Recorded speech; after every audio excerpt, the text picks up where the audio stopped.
দাদারা আজকে মন্দিরে সৎসঙ্গ বাসরের আয়োজন করেছেন।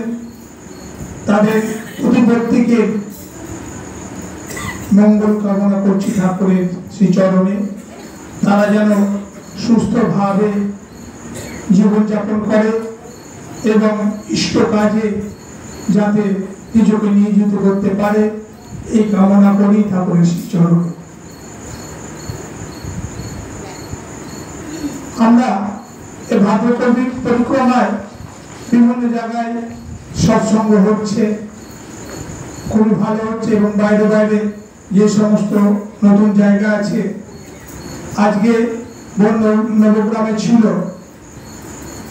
এর আগেও নবগ্রামে সৎসঙ্গ হচ্ছে, সেখানে আমি সেই সময় গেছিলাম।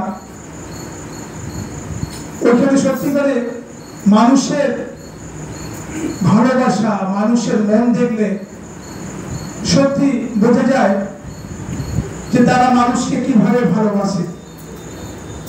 এর আগের বারে সৎসঙ্গে গেছিলাম, আমাদের ঋত্বিক সঞ্জীব মন্ডল দাস ছিলেন, সে বাড়িতে গিয়েছিলাম, এত ভক্তি তাদের, তারা ও দাদার পা পর্যন্ত ধুয়ে দিয়েছিল এবং নিজের শাড়ির আঁচল ধরে তাকে দীক্ষা গুরু মনে করে তার যে সেবা করা, তাকে ভালোবাসা, তার ভক্তি সত্যি প্রাণ কেড়ে নেওয়ার মতো ভক্তি। কিন্তু দেখুন তো, আমাদের মনে সেই ভক্তি কি আছে? আমরা কি করি? আমরা মানুষকে দুঃখ দিয়ে কথা বলি, মানুষের মনে ব্যথা দিই। আমরা কি ঠাকুরের কথাগুলি পালন করছি, শুনছি? ভালোবাসা কাকে বলে, ভক্তি কাকে বলে? আমার এই জীবনে আমি বহু গ্রাম ঘুরেছি, আমার কর্মসূত্রে আমি বিভিন্ন গ্রামে ঘুরেছি, এবং সেখানে গেলে বোঝা যায় যে মানুষের ভালোবাসা কি জিনিস, মানুষের ভক্তি কি জিনিস। তারা অর্থবান নয়, কিন্তু তাদের কাছে ভক্তি আছে, ভালোবাসা আছে। আর যাদের একটু অর্থ আছে, যে দিতে পারবে, আমরা তাকেই তোষামত করে বেড়াই। কিন্তু ঠাকুর তো সেটা বলেনি। ঠাকুরের কাছে সবাই সমান।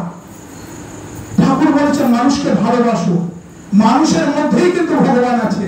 ভগবানকে আমি মন্দিরে গিয়ে মাথা টুকলে শুধু ভগবান পাবো না।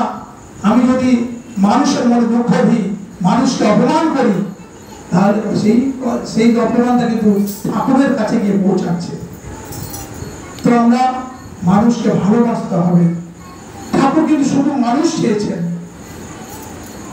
ঠাকুর মানুষ গড়ার কারখানা করতে চেয়েছেন।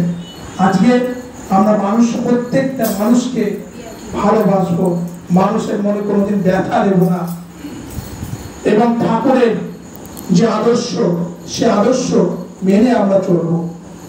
আর বিশেষ কিছু বলবো না। সকলের উপস্থিত, সকলের মঙ্গল কামনা করে আমি এখানে শেষ করছি। বন্দে পুরুষোত্তম।